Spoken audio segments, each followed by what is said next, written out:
Good morning students. I think you all are okay. आज हम alternative current का second class है ये, जिसके अंदर हम न्यूमेरिकल्स कर रहे थे। क्वेश्चन नंबर 1 to 6 हमने कर लिया था। Today we will start from question number 7 and solve the remaining questions. Okay, so let's start by question number 7 of the NCERT book.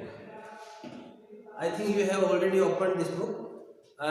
अपनी किताब में देखो, बुक में देखो कि कहाँ कौन सा क्वेश्चन है, किस कंसेप्ट को हम किस तरह ले रहे हैं। सिंपल क्वेश्चंस है बट इतने भी सिंपल नहीं है, आपको बिल्कुल टेक्निकली हर क्वेश्चन को डील करना है। Question number 7 is given a charge 30 microfarad capacitor is connected to a 27 millihenry inductor. Okay, what is the angular frequency of free oscillation of the circuit? Free oscillation of the circuit means यहाँ पर resonance वाली situation है, तो resonance की जो frequency होती है उसको आप लोग जानते हो, it is given by omega naught is equal to 1 upon square root of LC। This is a very important formula है ना, बार बार काम आएगा, तो ये अपने को निकालनी है, फाइंड आउट करनी है। तो इसके अंदर वैल्यू रख दीजिए आप। दिया हुआ क्या क्या है, C is given, that is 30 microfarad. So I will write it as 30 multiplied by 10 raised to power minus 6 farad, and L is given, that is 27 millihenry. So I will write it 27 multiplied by 10 raised to power minus 3 Henry. ठीक है, चलिए solve करते हैं इसको। Value put कर दीजिए, direct question हो गया। हम square root of L that is 27 into 10 raised to power minus 3 multiplied by C is given here 30 multiplied by 10 raised to power minus 6। ठीक है, बहुत बढ़िया।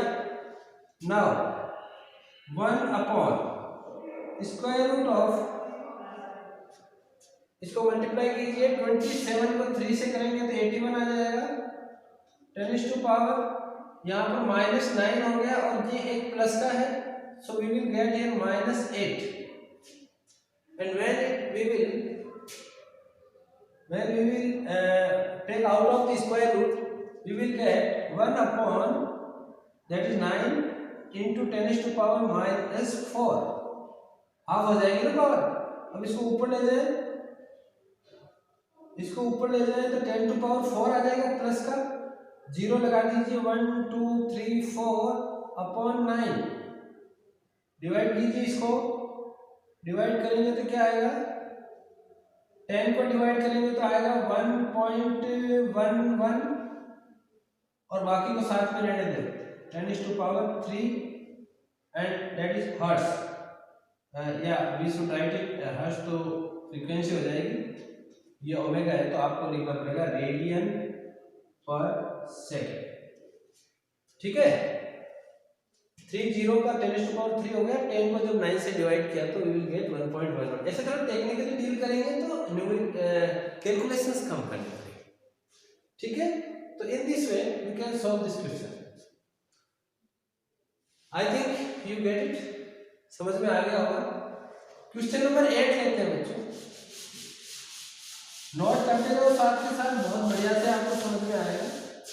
क्वेश्चन नंबर 8 इज देयर, ज्यादा फास्ट तो नहीं है, नहीं, समझ में आएगा। suppose the initial charge on the capacitor is 6 मिलीकूलम। अच्छा, क्वेश्चन नंबर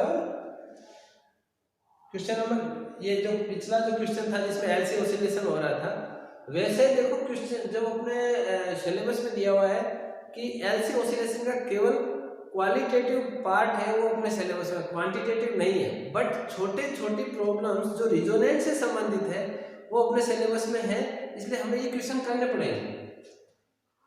तो ये कह रहा है कि मान लीजिए कि इनिशियल चार्ज जो है, शुरुआत में जो चार्ज दिया हुआ है Q0 that is given 6 millicoulomb, yes milli coulomb. इसका मतलब है 6 × 10⁻³ कूलम यहाँ पर चार्ज ऑलरेडी है उसके ऊपर। अब जब ऑसिलेशन होता है तो ये कहता है कि what is the total energy stored in the circuit initially. भाई अगर वहां पर चार्ज है इसका मतलब वो चार्ज है, तो इस तरह का है ना ऐसे ऑसिलेशन में।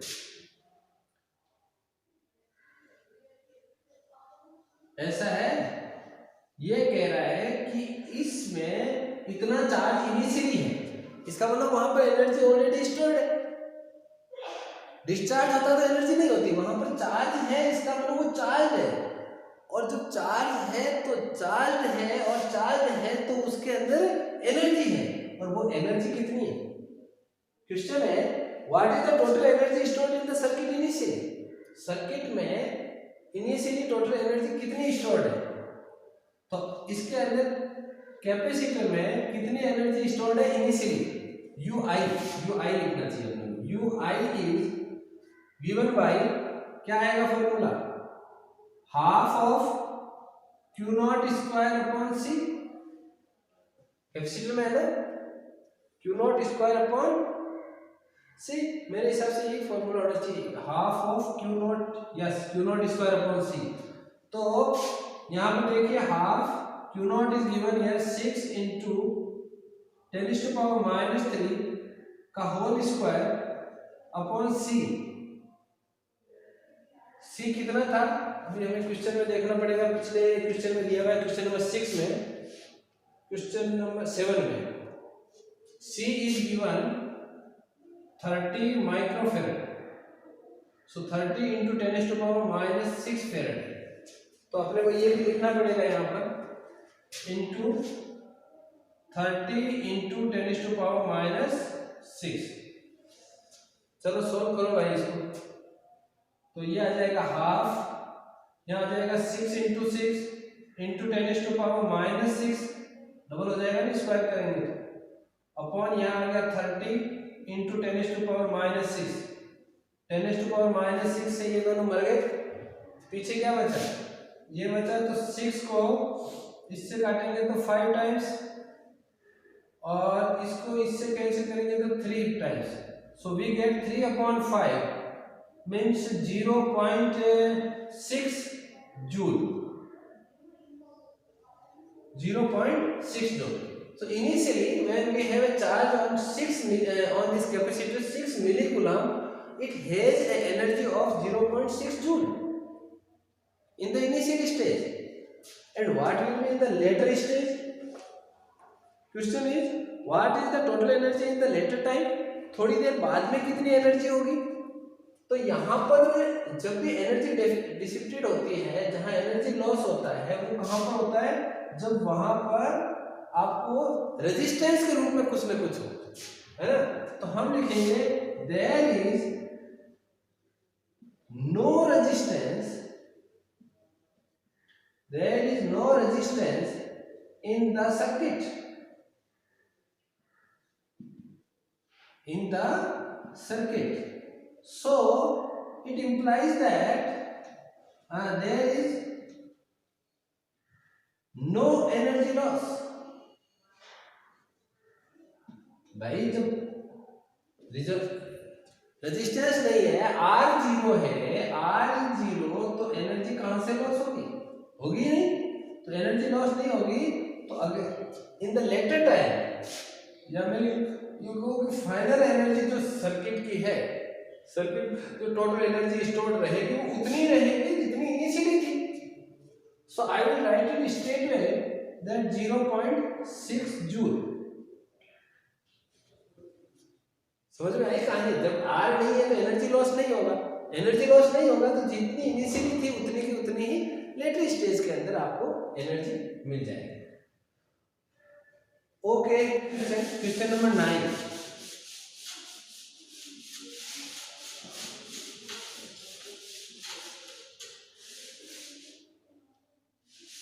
Question number 9,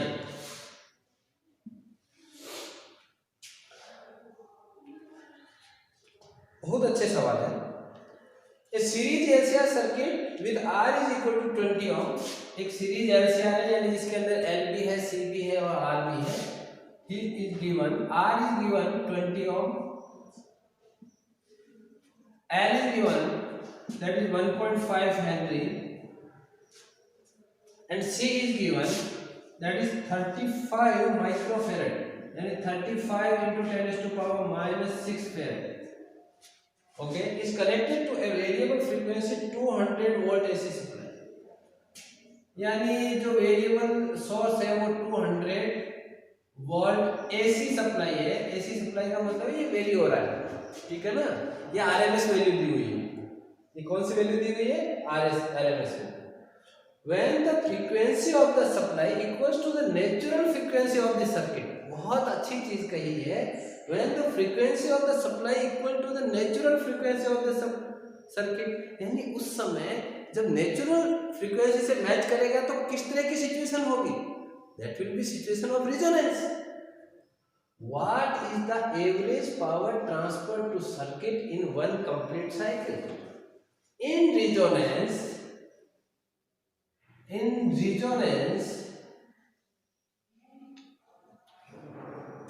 the power, the average power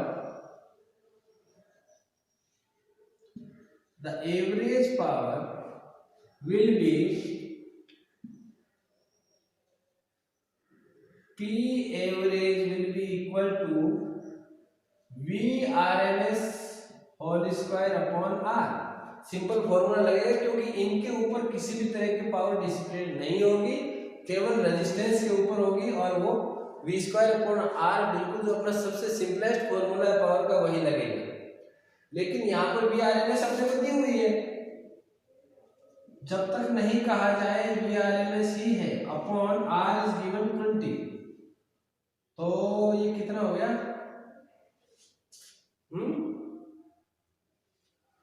ये 10 टाइम्स कैंसिल हो गया, तो ये हो गया 2000 वाट। और इसको अगर मैं और सिंपल करूं तो 2 इंटू 10⁻³ वाट, और मैं इसको सिंपल करूं तो 2 किलो वाट। दैट्स ऑल, ठीक है, क्लियर? अच्छा, so in this way we can solve the question number 9, ठीक है। हमें वो कंसेप्ट पकड़ना है, जब नेचुरल फ्रीक्वेंसी से मैच हो जाए सर्किट की रिजोनेंस फ्रीक्वेंसी, तो उस सिचुएशन को हम रिजोनेंस कहेंगे। रिजोनेंस का फॉर्मूला लगेगा अपना सिंपल जो लगता है। चलो नाउ क्वेश्चन नंबर 10। ये क्वेश्चन बहुत इंपॉर्टेंट है, यहां से क्वेश्चन आने की पूरी possibility. Now question number 10 is there, a radio can tune over the frequency range of a portion of megawatt broadcast band 800 kilohertz. एक रेंज दी है 800 किलोहर्ट्ज टू 1200 किलोहर्ट्ज। बहुत बढ़िया। If its LC circuit has an effective inductance of 200 microhenry, L is given 200 microhenry, यानी 200 into 10⁻⁻6 Henry. What must be the range of its variable capacity? Radio जब हम tune करते हैं तो हमें क्या है कि वहां पर उसकी नेचुरल फ्रीक्वेंसी जो वहां से मिल रही है उसके साथ हम उसको मैच करते हैं, है ना। और जैसे ही उसके साथ मेगावाट की फ्रीक्वेंसी मैच होगी, हमें वो उसकी जो वॉइस है वो एकदम ऑडिबल होती है, क्लियर हमें सुनाई देती है। तो इसका मतलब हुआ कि हम उसके अंदर एक रिजोनेंस की सिचुएशन पैदा करते हैं, ठीक है, उसको ट्यून करते हैं। हमें यहाँ पर C की वैल्यू फाइंड आउट करनी है इस रेंज के लिए, तो हमें इस प्रकार की दो वैल्यू हमें यहाँ पर मिलेगी, एक इसके लिए एक इसके लिए, ठीक है। कैपेसिटर की रेंज हमें फिक्स करनी है, तो पहला हम इस 800 के लिए लेते हैं, तो 800 के लिए जब लेंगे तो अपना फॉर्मूला जो होगा omega naught is given bye 1/√LC। हमें C फाइंड आउट करना है। C फाइंड आउट करना है तो हम यहाँ पर स्क्वायर करेंगे। Omega naught square is equal to 1/LC and we will write C by 1/omega naught square L, right? अब ओमेगा नॉट कितना है? ओमेगा नॉट यहां से निकालेंगे हम, तो बताइए 1/ओमेगा नॉट कितने लिखेंगे 2 pi nu not square L, तो ये आ जाएगा 1/4 pi square new not square L। अब इसके अंदर वैल्यू रख दीजिए आप, तो C will be equal to 1/4 pi का मतलब हो गया 22/7, तो ऊपर चला जाएगा 7 इंटू 22/7 स्क्वायर है nu naught 800, so 800 kilo into 10⁻³ इसका होल स्क्वायर, राइट?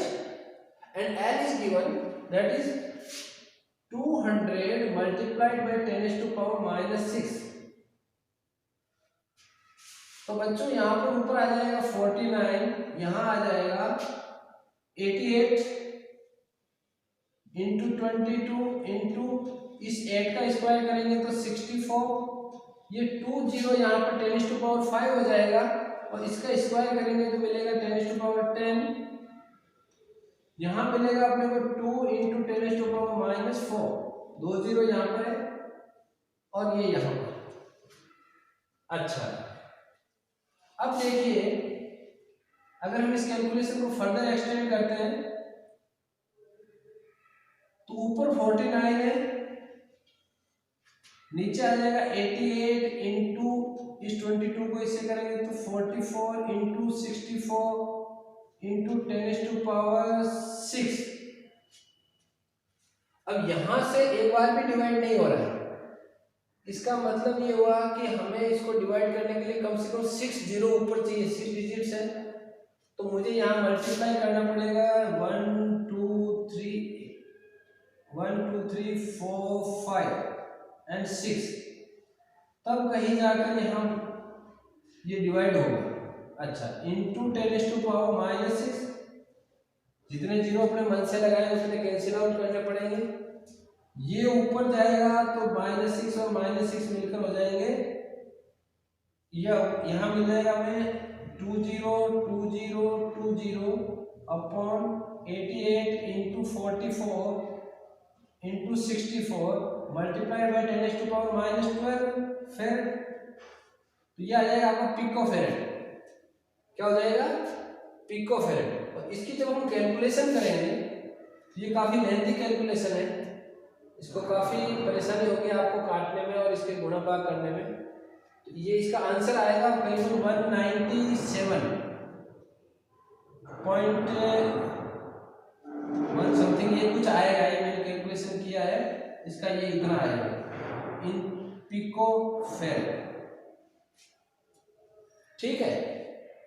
और जब हम ये इसके लिए निकाला हमने 800 के लिए, इसके लिए निकालेंगे, इसके लिए जब फाइंड आउट करेंगे तो हमें केवल एक चीज, एक जगह यहाँ 800 की जगह 1200 लिखेंगे, यानी यहाँ 144 आएगा, यहाँ पर भी 144 आएगा, यहाँ पर 144 आएगा, और उसकी वैल्यू जो आएगी C2 जो आएगी, ये C1 अगर मैं ले इसको, तो C2 जो आएगी वो आएगी करीबन 87 पिकोफैरेड। कैलकुलेशन सेम है, यहाँ पर 1200 आएगा, यहाँ 144 144 144 और उससे वैल्यू आएगी ये। अपना जो कैपेसिटर है उसकी रेंज ये होनी चाहिए, कौन सी? 87 पिकोफैरेड से लेकर 197 पिकोफैरेड के बीच में ये अगर अपना कैपेसिटर होगा तभी हम उस मीडियम वेव की इस फ्रीक्वेंसी के साथ रिजोनेंस वहां पर बना पाएंगे, क्योंकि आपका इंडक्टर तो फिक्स है, उसमें तो कोई वेरिएबल है नहीं, इसकी रेंज ये होनी चाहिए, ठीक है। So in this way we can solve this question. ये थोड़ी कैलकुलेशन टफ है, बाकी आपको समझ में आ गया। अच्छा ठीक है, क्लियर हो गया, कंसेप्ट क्लियर हो गया। Now we come to question number 11। Question number 11 is there. Question number 11 क्या कहता है? अच्छा, question number 11 is given. In figure shows a circuit series LCR circuit connected to a variable frequency 230 volt source. सबसे पहले तो अपने को जो फ्रीक्वेंसी दी हुई है, जो सोर्स दिया हुआ है वो एसी सोर्स है 230 वोल्ट, यानी ये भी आरएमएस है अपने पास। L is given 5 Henry, C is given 80 microfarad, yes microfarad, 10⁻⁻6 farad, and R is given 40. R is given 40. तो इस तरह का एक बना हुआ है अपने पास सर्किट दिया हुआ है। यहाँ पर आपको एक रेजिस्टेंस दे दिया जो कि 40 ओम का है।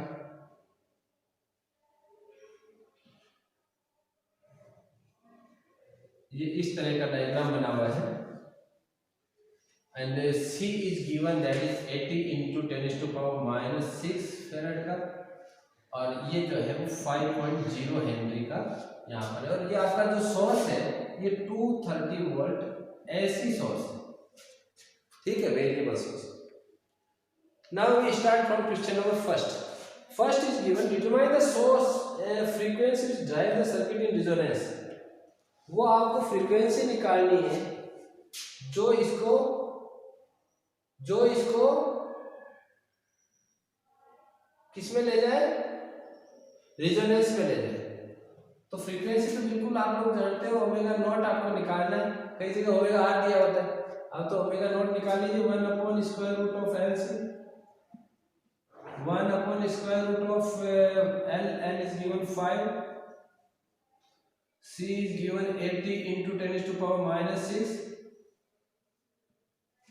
1/, ये आ गया √400 × 10⁻⁻6, so we will get 1/20 × 10⁻⁻3। ऊपर ले जाएंगे, फर्स्ट क्वेश्चन सॉल्व कर रहे हैं हम, ऊपर ले जाएंगे तो ये हो गया 1000/20, 50 हर्ट्ज की हो गई, 50 रेडियन पर सेकंड, 50 हर्ट्ज हो गई होगी, ठीक है, कोई ज्यादा इसमें प्रॉब्लम नहीं आएगी आपको। Second question is obtain the impedance of the circuit. Impedance आप लोग जानते हो रेजोनेंस के टाइम क्या होता है, Z is given by √R² plus XC minus XL का होल स्क्वायर।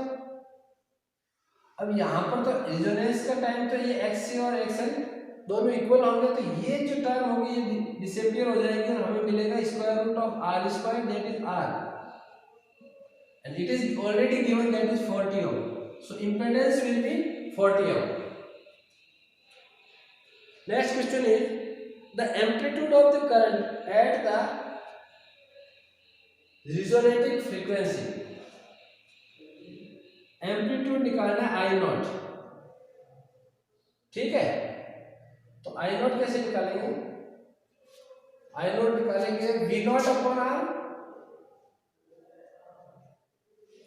V0/R, सो V0 यहाँ पर ये V RMS दिया हुआ है, तो V0 क्या हो जाएगा 230 मल्टीप्लाइड बाई √2, है ना। अरे भाई V0 निकालने, V RMS दिया हुआ है तो V RMS multiplied by √2/R is 40, तो ये 0 से 0 कैंसिल हो गया, ये यहाँ आ रहा है 5.75 मल्टीप्लाइड बाई इसकी वैल्यू आ जाएगी 1.41, दोनों को हम मल्टीप्लाई करेंगे, किसको 5.75 को 1.41 से मल्टीप्लाई करेंगे तो क्या आएगा अपने पास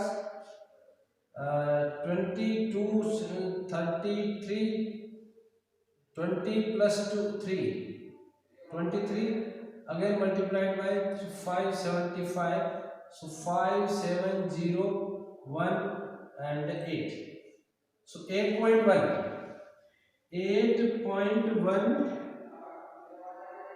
इसको छोड़ दे तो भी 1, इसको छोड़ दे तो 1 1 इसके आसपास आपको यहाँ पर ये मिल जाएगा, इतना एम्पियर करंट की एम्पलीट्यूड मिलेगा। अगर हमें कहा जाए IRMS निकालो तो सीधा ये आएगा 5.75 है ना, हाँ √2 से मल्टीप्लाई करके इतना इसका एम्पलीट्यूड हो गया। The C part of this question is determine the RMS potential drops across the 3 elements of the circuit। अच्छा 3 इसमें एलिमेंट है, इनमें RMS ड्रॉप निकालनी है अपने को, VRMS ड्रॉप निकालनी है तो निकाल लीजिए। इसको आपने अगर नोट कर लिया तो चलो मैं ऊपर लिख देता हूँ, ये अपने पास नोट किया हुआ है, इसको मैं साफ कर देता हूँ। चलो यहां से शुरू करते हैं। सबसे पहले VRMS निकालता हूं मैं इस L के अक्रॉस, इसके अक्रॉस, सो यहां पर कितना मिलेगा IRMS इंटू XL।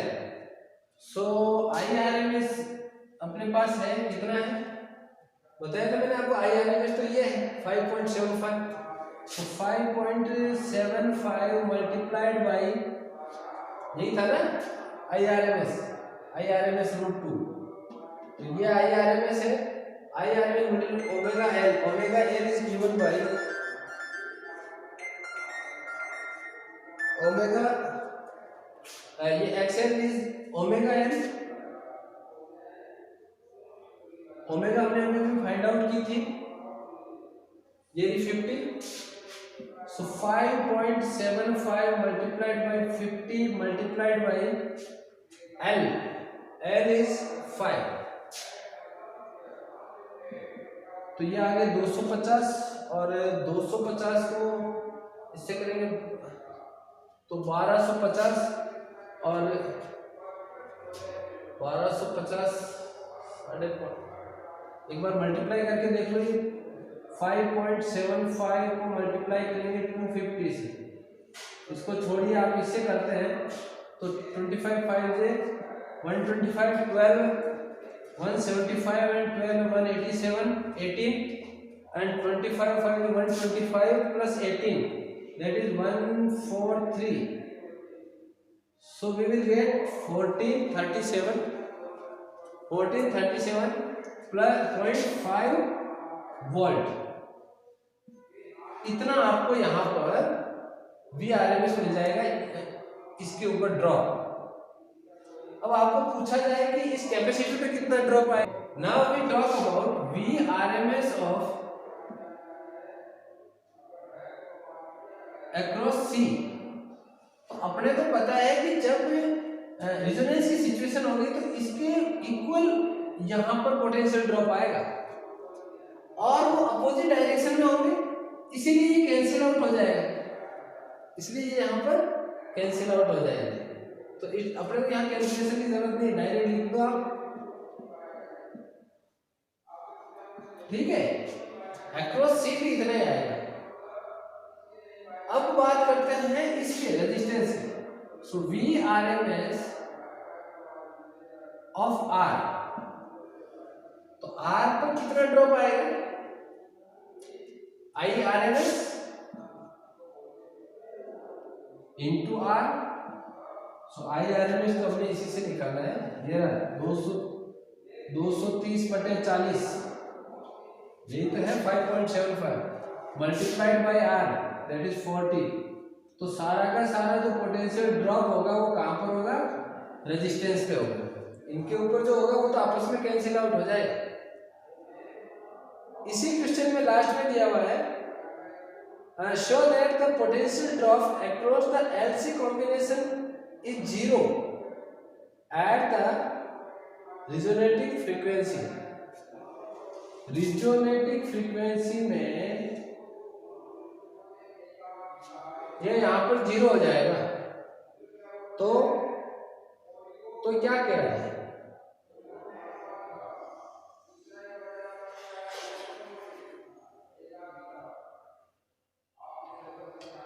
यहाँ पर जीरो हो जाएगा। तो जीरो होने के लिए अब हमें क्या करना पड़ेगा कि V जो LC होगा, तो आप लोग जानते हो VL माइनस VC, तो यहाँ पर आएगा 1437.5 माइनस 1437.5 और दोनों से ये जीरो हो जाएगा। ये तो अपने अभी कर लिया ना, तो इनका तो अपोजिट डायरेक्शन में होगा, इसलिए यहाँ पर कैंसिल आउट होकर जीरो आ जाएगा। तो इसको हम डायरेक्ट ऐसे भी शो कर सकते हैं। तो डियर स्टूडेंट्स, इस तरह हमने ये कुछ क्वेश्चंस किए हैं। आई होप आप बाकी बचे हुए क्वेश्चंस भी करेंगे और इससे आपको बहुत अच्छा कॉन्फिडेंस आएगा और बोर्ड के पॉइंट ऑफ व्यू से तो बहुत इम्पोर्टेंट है। और नीट में भी मैक्सिमम क्वेश्चन फिजिक्स में आपको बुक से मिल रहे हैं, ठीक है। तो अपने को ये सॉल्व करने ही होंगे, ठीक है, इनसे हम बच नहीं सकते, हमें करना भी चाहिए, इससे आपको कॉन्फिडेंस आएगा। मैक्सिमम क्वेश्चंस हम आपको लगभग इससे करवा देंगे। नेक्स्ट चैप्टर नई क्लास लेकर फिर हाजिर होंगे, तब तक टेक केयर, बाय।